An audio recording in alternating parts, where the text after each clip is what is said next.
Once upon a time, in a peaceful village, there were two couples who were neighbors, but they lived in opposite conditions.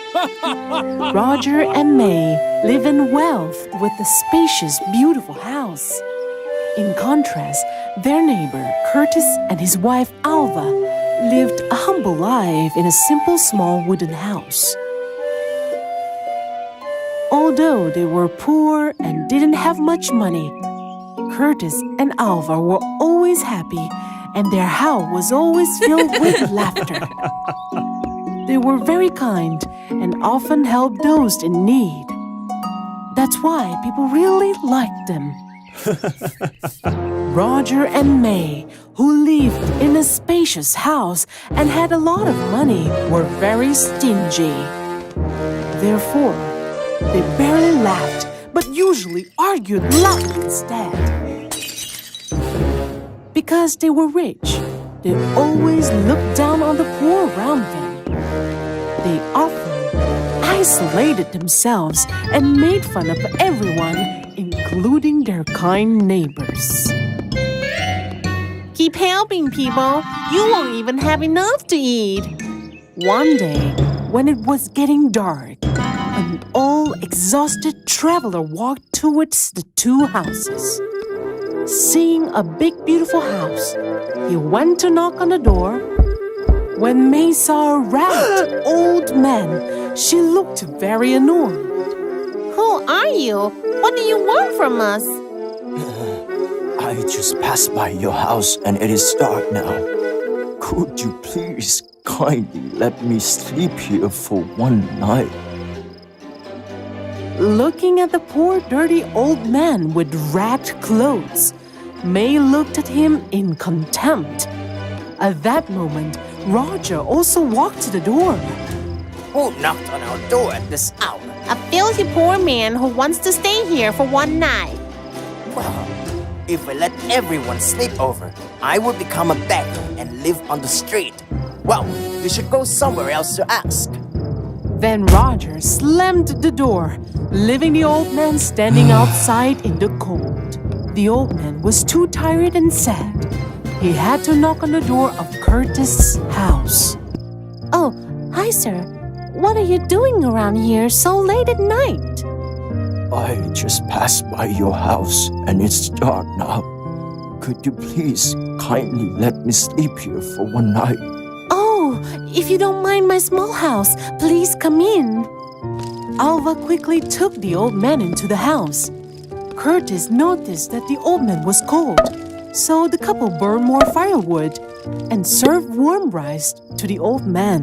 While the old man was eating, the kind couple discussed. He must have traveled a long way to be here.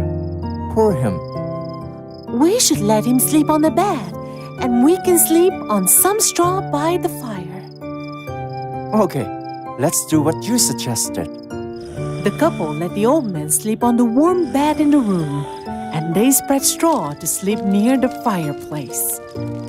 The next morning, the old man woke up early. As soon as he walked out of the room, a delicious breakfast was already prepared by Curtis and his wife. They had a nice breakfast together. After eating, the old man said goodbye to them and left. Thank you so much. You two were so kind to me. I will give you 3 wishes. You can wish for anything. You're so funny. How could we be that much fortunate? Why don't you just try wishing for something? Curtis and Alva did not believe the old man, but they did not want to make him sad.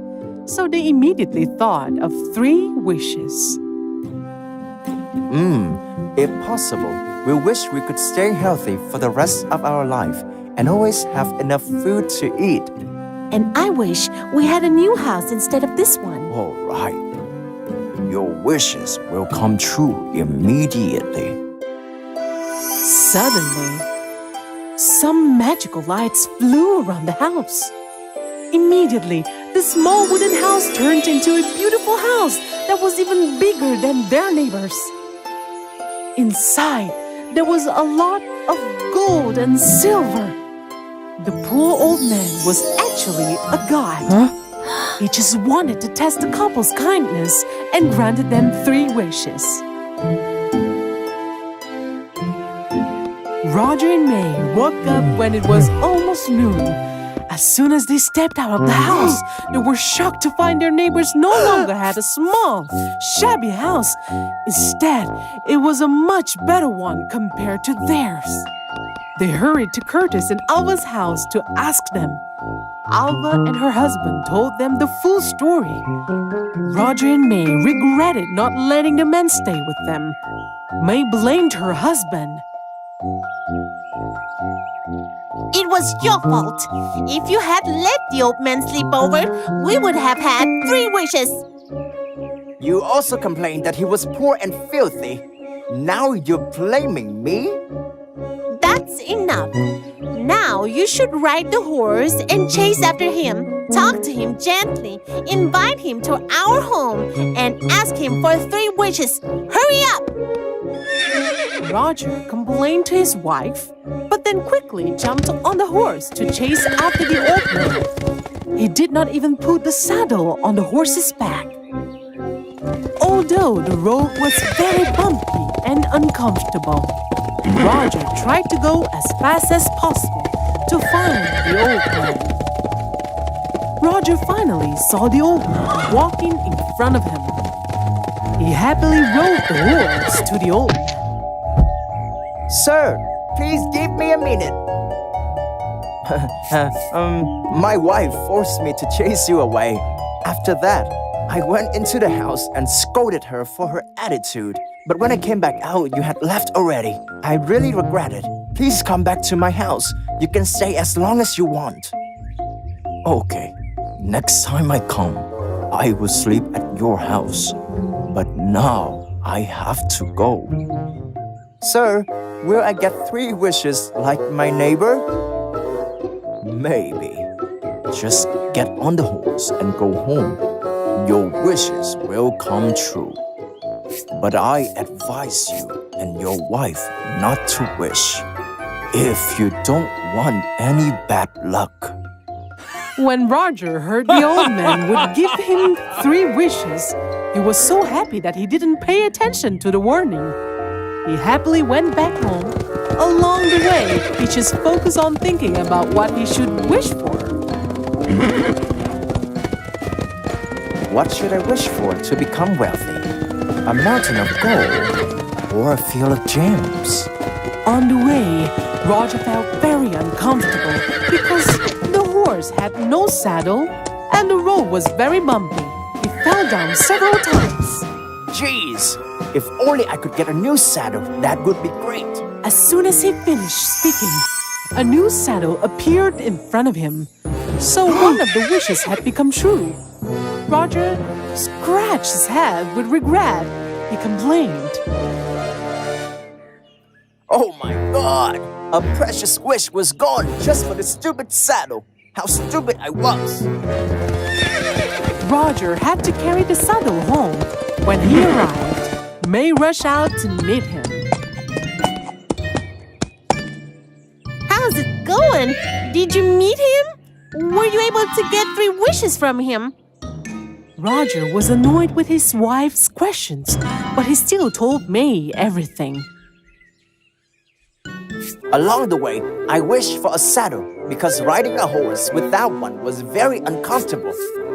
Oh my God! You're so useless! You have wasted a wish for just a saddle! Why were you so silly? May was very annoyed and scolded her husband. Roger tried to keep calm, but May just kept scolding him more and more, and that made him really upset. He couldn't stand her anymore, so he shouted. Would you shut up? I wish there was something to cover your mouth. Immediately, the saddle flew and covered May's mouth. Now she couldn't say anything. Roger was terrified. He quickly ran over and pulled the saddle out of May's mouth, but it couldn't be removed. Roger panicked and quickly said his last wish.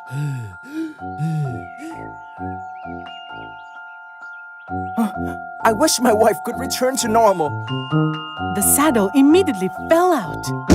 Finally, May could speak again.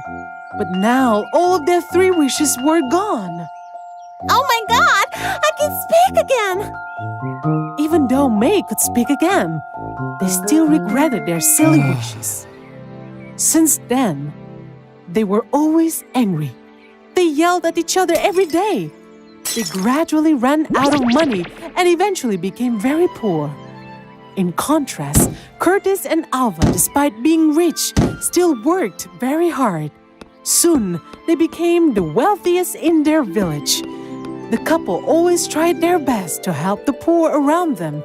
Therefore, they were loved and respected by everyone. They also had more children, and their family lived happily ever after.